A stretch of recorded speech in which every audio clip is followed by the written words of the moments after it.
بسم الله الرحمن الرحيم داوديال كسو دواada janaalka qarni media group waa janaal ka hadlayo arimaha sportska arimaha bulshada haday ahaan waxbarashada madadaalada fanka iyo suugaanta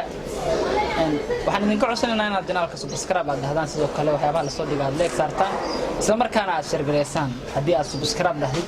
fadlan furo gambaleelka waxaan maanta ka hadli doonaa tartanka xiisaha badan ee kubadda cagta degmooyinka gobolka Banaadir oo si xiiso badan ugu socdo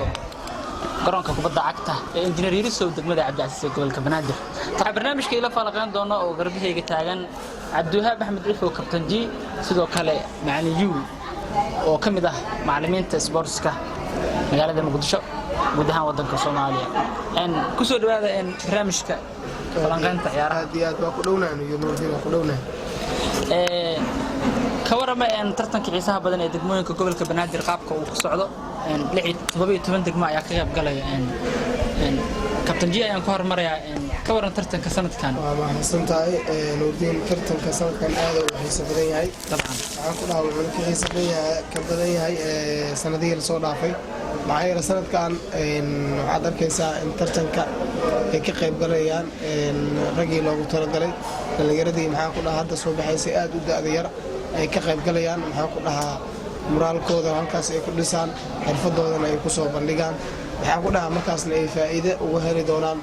اللي مثلاً كوها كدس الوطن كا في ناشونال تيم كقيميس كل دول نسيو كانوا عاجلة معلمين مسير هذا يجوا كعيارة وقامين يدقموين كا معاه كلها يجوا أي دقيقين marka waa ku amaana degmooyinka sanadkan qaabka quruxda badan ee u tixgeliyeen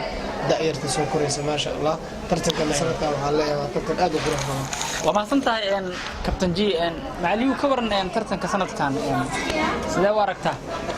noo ma santahay Nuurdin Qalif Qarni Nuurdin Hayo aad iyo aad ku ma santahay tartanka sanadkan ee degmooyinka gobolka Banaadir aantii aad iyo aad ayo kii hore xiisa badan yahay sababtoo ah waxa arkaysa xidiga mustaqbalka leh saaxadda kubadda cagta oo Janis Lucy inay matalaan degmooyinka oo tartanka inay matalaan Janis Lucy waxa kale oo waliba amaan mudan xiriir kubadda cagta gobolka Banaadir oo fursad siiyay xidigaha horyaalka League 1ka dalka Soomaaliya ka ciyaaro oo League koowaad ah oo wadanka Soomaaliya Premier League oo Janis u siiyay inay macallimiin ka noqdaan degmooyinka ayagana ay hogaamiyaan boqolkiiba ruuxantii waan ku amaanayaa taasi ayagana wuxuu tahay ciyaartooydaas in macallimiin ay noqdaan wadadii waxay hayaan oo macallimiintii ka horeeyay oo ayagana ahaa jireen ciyaartooy soo ciyaaray ciyaartooydaas ayagana oo ciyaaro oo macallimiin looga dhigay experience ay u tahay oo dhiirigelin wanaagsan ciyaartooyda ciyaarsi hayaan ruuxantii khibrad fiican ayay ka qaadan doonaan ruuxantii waan bogaadinayaa maamulka gobolka Banaadir qaasatan qaybtiisa sportiga aad iyo aad macallimuhu waa ma santahay tartanka wuxuu marayaa heerkiisa gruubka wali waxa laga soo baxaya gruubyada kulamadii ugu dambeeyay ayaa la ciyaaraya heerka gruubka waxa jira degmooyin xaqiijiyay inay u soo gudbeen tartanka si fiican waxaan ka mid ah degmooyinka u soo gudbay tartanka gruubka waxa ku wada jira degmooyin kala ah degmada waa bari degmada warta nabadda holwadaag iyo degmada xamarjab sidoo kale degmada xamarweyne gruubkan waxa ka haray oo tartanka xaqiijiyay inay ka hareen degmooyinka holwadaag iyo degmada xamarweyne sidoo kale waxa tartanka hore xaqiijiyay degmada waa bari oo 3 ciyaar ay ciyaartay 9 dhibcood ay ku soo gudubtay sidoo kale degmada kaleente ee warta nabadda oo sanadkan wacdar dhigaysa maadaama ay kamid yahay degmooyinkii tartanka heerka gruubka ku haray jiray tartanka degmada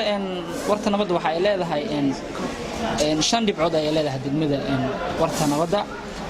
sidoo kale degmada xamar jajab oo iyadana natiijo leh ayaa leh 3 dhibcood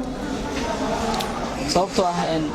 degmada holwadaag oo ka dhibca badan 4 dhibcood ay leedahay laakiin degmada holwadaag kulamadu waa ay u dhamaadeen sidaas darteed tartanka way iskaga hartay laakiin degmada xamar jajab fursadda kaliya ee haysato waxa ay tahay in kulan uu harsan yahay waxayna la ciyaaraysaa degmada xamarweyne marka ka waran degmada xamarjajab ma soo bixi kartaa waxay ku xiran tahay natiijadeeda degmada waa bari inay ka adkaato degmada warta nabadda kulanka u harsan waxaan la ciyaarayaa kulankaas maanta ka waran macallimu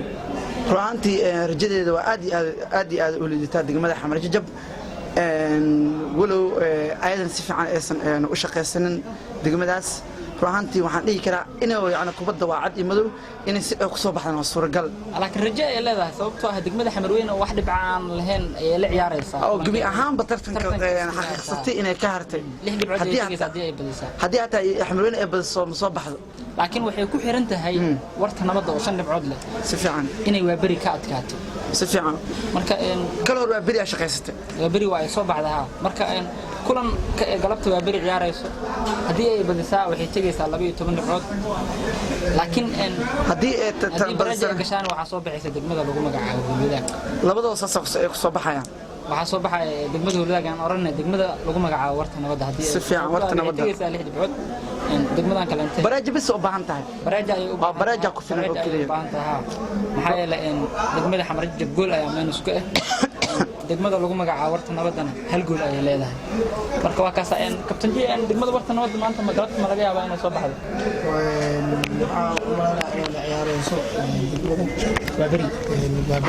kul aad u xiiso badan waaye waa barina waa ka warqabnaa waa championka sanadii la soo dhaafay waxay difaacanaysaa taa Mbeiten difaacanaysaa isdhaayo maxaan ku dhahaa si fudud ayaa waa bari lagu garaaci doonaa laakiin ciyaarta aad ay u xiiso badan tahay ولا أركي ترى وضد نصيب وعنا ورجينا نصيب وعنا ورجينا وقتنا وضح مرجب نتيجة إني صوبها مركا كهول بصوب هذا أوكي جروب كبير نطلعنا جروب كبير وحكوا ذي جرد كلا مقعبو شنغاني دركين لي degmada ka xada sidoo kale Daniel groupkan waa lagu kala baxay waxa ka soo baxay degmada Shangaani Darkeenley dabcan waxana 5 dhibcood min 5 dhibcood waxa ka soo baxay degmooyinka Darkeenley sidoo kale waxa 5 dhibcood leh degmada ka xada oo tartanka iskaga hartay aad iyo aad waa gool ammaan isku aha farqiga goolasha ay ku hartay degmada lagu magacaabo marka in ka xada nasiibkeeda ku hartay soo lama dhihi karo maadaama ay dadaashay ka xada waxaan dhihi karaa waxa qabsatay wixii kaara sanadkii hore qabsaday maadaama qaab qoratuur ay ku hartay kaxda iyadoo 5 dhibcood leh oo isla ilaahay waa soo baxday kulley waxaan ku dhahaa natiijooyin kale oo goolasha ay soo kordheen marka waxaan isleeyahay kaxda ayagana siibkooda ayaa intaas ahaa sanadkan masaas u sii wanaagsanaan laakiin waxaan leenahay insha Allah dadaal wacan dadaalkiina meeshiina ka sii wada Shangaani sanadka hore degmooyinka waxay ka mid ahayd afarta ugu dambe ee tartanka finalka gaaray Darkeenleyna waxay ku hartay heerka guruubka marka Darkeenley sanadkan isbedel la sameeyay ma dhihi karnaa Darkeenley waa degmo maxaan ku dhahaa waxa lagu xasuustaa finaalihii 2012 yaaqshidkay guuleystay aan finaaladii taageeraasha bisbada dhacday waa finaalkii ma dhicin kulanka sama finaalka uu dhacay taageeraasha degmada wada jir marka waxaan ku dhahaa Darkeenley isbedel weyn ay sameysay waxaan ku dhahaa waxaan u maleynayaa in sanadkan ay aad u wanaagsanayso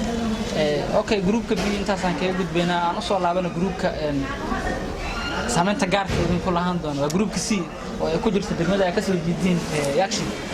groupkan waxa ka soo baxay degmada Hodan oo ku soo baxday booska koowaad kaalinta lixaad waa 6 dhibcood ay shaqaysatay sidoo kale degmada Yakshin waxay ku soo baxday kaalinta labaad 5 dhibcood ay shaqaysatay waxa ku haratay groupka Cabdicaziz iyo Bonder Cabdicaziz kaalinta saddexaad ay ka gashay laakiin waa ay ka hartay 4 dhibcood ay shaqaysatay Bonder hal dhibcood degmada Yakshin waa degmada kaliya ee tartankan in muddo aan u soo bixin wareegiisa groupka ka waran degmada Yakshin sanadkan waxay ka soo baxday groupka maxaa loo sababeyn karaa Yakshin sanadkan ay ka adag tahay sanadihii la soo dhaafay sidaasna waxa uu wacan macallimiinta khibradda leh iyagu maxaan ku dhahaa heerkan ka soo ciyaaray haddana maxaan ku dhahaa heerarka kale ilaa heer gobol heer Serie C heer Serie B ilaa national team ciyaaray dadkaasaa macallin looga dhigay marka waxaan dhihi karaa isbedel weyn la sameeyay degmada Yakshin waxa ay go'aansatay inay macallin ka dhigto waxaan ku dhahay Daawud Cabdullaahi Tumaal hoggaankiisana laga dhigo ninka la yiraahdo Axmed Haliil Cali marka la fiiriyo waa laba nin oo kubadda cagta Soomaaliya saameyn weyn ku leh marka dadaalkaas waxa sameeyay dabcan maamulka sportska degmada sportiga oo isleeyahay waxaan ku dhahaa uu ka farfarcoon yahay maamulada maadaama sida uu kawsaday laba nin oo heer caalami ah degmadiisa ugu dhiibo waa fursad weyn ay degmada u ahayd macallimiintana fursanay u ahayd laakiin waxaa isleeyahay isbeddelkaas weyn waxaa keenay macallimiinta cusub gudoomiyaha xasan tahliil ayaa looga mahadnaqayaa sababtoo ah asiga maamulka isboortiga degmada gacanta ku haya aad iyo aad waxaa isleeyahay waa in muddo 2 sano ayuu qiiro badan 2 sano ayuu degmada maamulaya qiiro badan waxaa isla shaqeynay maxaa ku dhahaa haddii aan macnaha dib u xasuusto aniga iyo asiga iyo macallimiinta xaafadda ibraahim bukur iyo macaliyu iyo tartankii waaxaha oo ay tawfiiqa martigelisay aad ugu xasuusanaa maxaan ku dhaha nin aad u furfuranoo dadka soo dhexgalaayo maxaan ku dhaha ciyaartooyda dhiirigelinaayo maamulada isboortiga maxaan ku dhaha kooxahooda dhiirigelinaayo xasan tahliil oo kale ayaa fiicnaan lahaa in maxaan ku dhahaa mar walbo isboortiga maxaan ku dhahaa degmada inuu ku dhex jiro asigaa isbeddelkan weyn ka sameeyey oo ilaahay ka sugo aan ugu mahad celinaynaa maxaan ku dhaha waa shaksi maxaan ku dhaha haddii aad wacdo habeen 4 saac oo aad dhahdo arrintaasaa soo korortay intuu soo baxo u imaan jiray dhalinyarada waxay tabanaan kala hadli jiray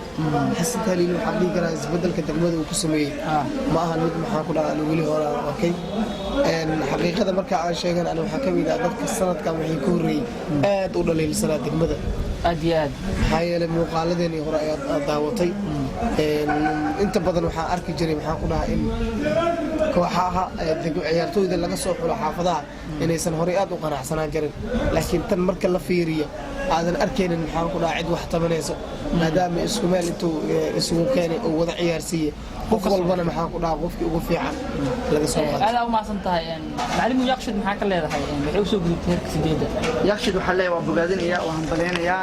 dadaalka fiidiyaa subxaanahu wa ta'aala mahad iska leh waxa kale mahad celinaya gudoomiyaha degmada yaqshid qaasatan kan isboortiga xasan tahliil oo nin fircoon ah oo waliba nin dadaal badan ah oo nin in badan asla weynin haddana jecel horumarka isboortiga ee degmada waana nin dhalad ah oo degmada u dhashtay runtii waxaa leeyahay guul iyo gobonimo ayaa leeyahay xasan tahliil waa taariikhda ay ku xisi doonto طبعا degmada maxay u rajeynayaan marka waa bari la ciyaaraysa degmada waa bari ayaa la ciyaarayna insha Allah waa bari sanadkan anaga waan baahanaanay runtii waxaa wadana ciyaartooy baahan oo u baahan in yani ay kaalmo fiican ay guul waaweyn waa bari macnaha way dhirgantahay ka wada hawa bari way dhirgantahay waa kala bixina ala sanad ciyaarta inta la baasilin yaa inta alu kala bixi doona insha Allah guul ay u rajeynaya yaqshi kabtan maxaa u rajeynaysaa degmadaada wallahi macalinka kulli maxaan ku dhahaa isku aragtiyaan ahay maadaama dad maxaan ku dhahaa qaybtan macnaha isboortiga xaafadda xataa wax badan kasoo wada shaqeey aan nahay manager maxaan ku dhahaa qof liidaay degmadiisa ama hoos u dhigay laakiin xaqiiqada jirtaa waxaa ah qof walba waxaan ku dhahaa muxuu meel ayuu macnaha niyadiisa jirtaa aniga niyadeyda mar walba yaaqshiida jirtaa oo aan jeclahay inay guuleysato waxaan isleeyahay waa beri insha allahu tacaala hadduu ilaahay raali ka cirib tiri doono intaasaan ugu gudbaynaa gruubka c gruubka ugu dambeeya ee gruubka d ayaan gelaynaa gruubkan waxaa ka soo baxay degmada shibis oo awood ku soo baxday 7 dhibcood ayay tartanka ka shaqaysatay sidoo kale waxaa kaloo ka soo baxay gruubkan degmada lagu magacaabo hilwa oo iyadana ku soo baxday dhibco gaaraya 5 waxaa gruubka ku haray degmada Wadajir iyo degmada Kaaraan kawaran gruubkan degmada Shibis waxay ku soo baxday 7 dhibcood laba ciyaar ka midna waxa ay dhalisay 8 gool iyadoo waxba aan laga dhalin wallahi marka fiiriyo Shibis degmo aad u xoog ah sanadkan maadaama ay ku jiraan degmooyinka gobollo badan dhaliyay wax badan shabaqooda difaacada ay yihiin waxaa ku dhahaa wax badan ay tartanka ka sameyn karaan Shibis Yaqshid iyo Waabari Wadajir oo kale degmooyinka waxaa isleeyahay aad ugu adag la waaye laakiin mararka qaar waxay dhacdaa Nuurdino degmo inta si fudud ku soo baxday aad arkaysa in maxaa ku dhaca si fudud hadana ay ku hareyso ilaa qof walba iyo waa nasiibkiisa macnaha waxa ka wada degmada Shibis inay si fudud ku hartaa laga yaabaa waa laga yaabaa maadaama kubadda cagta ay nasiib tahay waxaa laga yaabaa kooxo soo dhigtooda xataa kulamo isku celis galay inay macnaha koobka iska qaadaan laakiin Shibis waxaa muuqata inay tahay degmo aad u adag sanadkan طبعا waxaad nagala socotaan janaalka lagu magacaabo qarni media group oo ka hadlo arrimaha bulshada hadii ahaa lahayd sportska hadii ahaa lahayd fanka iyo suugaanta madadaalada kaftanka iyo qosolka waxaan idinka codsanaynaa mar kale inaad subscribe aad saartiin janaalka oo aad waxyaabaha la soo dhiga aad leeg dhahdiin sidoo kale inta aad sheer dhahdiin waxaan idin soo gudbi doonaa waxyaabo idin farxad geliyo oo aad ku qanacdaan hadduu ilaahay yiraahdo waxaan ku jirnaa barnaamijkeena xiisaha badnaa ee falanqaynta tartanka degmooyinka gobolka Banaadir macaliyo ayaan siinayaa degmada Hilwaa waxay ka soo baxday groupka D iyadoo 5 dhibcood shaqeysatay hal mar lagama guuleysan dabcan shibis oo groupka uga adkeed waxay ku kala tageen barbaro sidoo kale kaaraana barbara ayaa la gashay wadajirna waa ay ka badisay ka waran degmada Hilwaa sanadkan awoodeeda iyo waxay tartanka ka sameyn karto difaaceedu waa fiican yahay degmada Hilwaa maadaama inta badan ay ilaasinayso shabaqeeda haddana laba bareej ee saas guulna ku gaarto 5 dhibcood ah Hilwaa waa tartamada waa degmooyinka ugu adag tartankan ciyaarayo waxaan taaydan awoodeeda malaysay kala soo shibis oo banooniga Barcelona ciyaaraysa waxaan isqabteen goolna way ka dhali waayeen هل يكون مات كاران شبس الباء وانت دفاعشدوده aad u wanaagsan tahay كاران waxa waay marar uu kala baxbo bima salaameysi كاران ka waran sanadkan waa degmada ugu taageerayaasha badan tartanka waa qurxinaysay nasiibkeeda halku aaday nasiibkeeda ma aqaan كاران ru'aantii waa degmada ugu camirtaanka badan garoonka marka laga hadlo حتى dadka in la xakameeyo waa yahay xiriirka gobolka waxay sameeyeen in xataa kulanka tigid loo goosto asigoo tigid loo goosto haddana balaayiin taageeraha garoonka soo dhaafeen qaarkood waxaa ka sii badnaa kuwa banaanka lagu celinayo ru'aanta haddana nasiib wacan ayaa leeyahay Karaan waa kooxaha isboortiga aadkii aad sanadka hore waxay ku hartay qortuur oo nasiib ah sanadkan groupka ku hartay caadi loogu bidiyay طبعا كاران waxay ku hartay ilaalii garaa maxaa ku dhahaa waxay hartay faa'iido wanaagsan laakiin waxay ku hartay qaabkii Barcelona laba sano soo xigtay Champions u baartay sifiican afar gool walo ay koob ay qaadin degmada Karaan oo ji ka dhaxgalo walo koob ay qaadin degmada Karaan oo waligeed ba aan soo istaagin koob sida taariikhda ku xusan waxaan ka hadlaynaa laakiin tartamadii ugu dambeeyay oo ka qayb gashay marka la fardhay marka macnaha Barcelona nasiibka ayaa mar walba sidaas marka ismaqalno degmada Karaan waa degmada ugu taageerayaasha badan waa degmada kaliya la xasuusto halku dhigiyaha ay isticmaalaan markii ciyaaraha oo ah ciyaarayaan halku dhigooda ma xasuusataa macaliyo والله إني ما كنت أجعلها. كابتن علي. كاران بدك وأوكيد. كربون المقدي وأوكاه. الدومر. كربون المقدي وأوكاه. كاران بدك وأوكيد. قول نصيب. كاران نصيب وعنا ورجينا. لو كن شني تبنا محلها وحكي ما ترتن. لو كن تضبيط تبنا وحسوتي ست سما فينا على ترتن كوارت قابل جورا كوارت. marka Karaan nasiib waxaan urujeenina hadii Ilaahay yiraahdo tartankan waxa rajeynaa inuu si nabad ah ku soo dhamaado hadii Ilaahay yiraahdo gunti gabagabada ayaan mareynaa tartanka degmooyinka gobolka Banaadir maxaa laga dhaxlaa oo faa'iido kabtan ji ayaan hormara waxa ku jira waxyaabo fara badan oo laga dhaxlaa waxa laga helaa inta badan waxa ku dhaca ciyaartooy waxa ku dhaca akhlaaq leh akhlaaq la markaan ku leeyahay ciyaartooyda degmooyinka ciyaaraya boqolkiiba 90 waa ciyaartooy wax barato marka dadka wax barta ay ku jiraan maxaa ku dhahaa ugu yaraan dugsigii macnaha iskuulaadka dhigto waxay noqonaa dad maxaa ku dhahaa akhlaaq leh marka koob ciyaartooy akhlaaq laha meeshaas laga dhaxlaa oo kooxihii kala qaataan oo anfaco national teamkina anfaco talabaadna waxaa laga dhaxlaa maxaa ku dhahaa waxaa ku yimaada dadka ugu badan oo ku nool magaalada caasimada ku nool tartan xiiso badan nin walba oo xaafad degan wuxuu hoos tagaa degmo si fiican marka waxaan maleynayaa degmadiisa marka ciyaarayso tusaalaha marka Yaaqshiid iyo Boondeer oo kala dheeraan in macnaha labada xaafad la iska soo horjeedo marka sidaasna waa laga dhaxlaayo macnaha waa isu soo baxay waa weyn oo kooxaha ay lagu kala taageerayaan waa laga helaa macaliyo ayaa siinaya macaliyo maadaama faa'iidada tartanka ka hadalno wax walbana faa'iidada qasaar leeyahay khasaarada tartanka maxaa ku tilmaami lahayd faa'iido oo khasaarada laga dhaxli karo tartanka runtii wax khasaaro allaha ma arkin tan iyo markii tartanka u socday tartan waa tartan in degmooyinka loo qabtana runtii aad iyo aad u wanaagsan yahay sababtoo ah waxaa badanayo isdhexgalka degmooyinka oo aan isgaranaynin isdadka siin isdabeecad ka siinin kadibna dadka dabeecadda wanaagsan waxay ku soo biiri doonaan dadka dabeecadda wanaagsan dadka aan dabeecadda wanaagsanayna waxay ku dayi doonaan dadka mar walba dabeecaddooda sareyso runtii maamul gobolka banaadir waan bogaadinayaa tartanka hanta waxaa jeclaan inuu sida horyaal camal oo qabto oo weliba mar walba la ciyaaro oo degmooyinka la dhiirigeliyo si loo helo ciyaarto tayla anfacdo mustaqbalka caayahooda dalka iyo dadkooda iyo intaba dadka ay matalaan runtii waan bogaadinayaa tartanka degmooyinka gobolka banaadir sanadkii hal mar la qabtaa Soomaa hal mar la qabtaa waxaan rajeynayaa kana doo dhamaado loo bil fasax la aado kadibna bilaha kale hal si qabto si tartanka oo noqdo mid xiiso badan ee degmooyinkan isku falgalaan si loo helo ciyaarto tayla akhlaaq leh anshax leh nidaam iyo dibashleen la saaxiibka jiiso hor u sheegay aad u maasan tahay guniga gabagabadii ayaa mareynaa barnaamijkeena waa soo afmeereynaa waxaana mareynaa meelihii ugu dambeeyay maxaa la dhahaa barnaamijkeena kabtan ji maxaa noogu soo gabagabeynaysaa wallaahi waxaan dhihi lahaa si buucan degmooyinka tartanka qaybgalaayo waxaan kugu bogaadinahaa nuurdiin khaliif maadaama aad tahay shaksi maxaan ku dhahaa da'yar aad ugu shaqeeya isboortiga isdhexgalka oo ku bogaadinaadeen waxaan ku leeyahay hore u sii wato aad u maasan tahay barnaamijkeena soo gabagabeynahay macaliyo waxaa ku daraysaa runtii waa barnaamij fiican nuurdiin xayo waa kaaga mahadcelinaa shaqada wanaagsan ee isboortiga dalka u aasid runtii hore u socod ku leeyahay maalintaada insha Allah ku raaxaysan doonaa barnaamijka midhilkiisa horena u socod guul aan ku rajeynahay xayo waa mahadsantihiin daawadayaal barnaamijkeena xiisaha badnaa ee falanqaynta isboortiska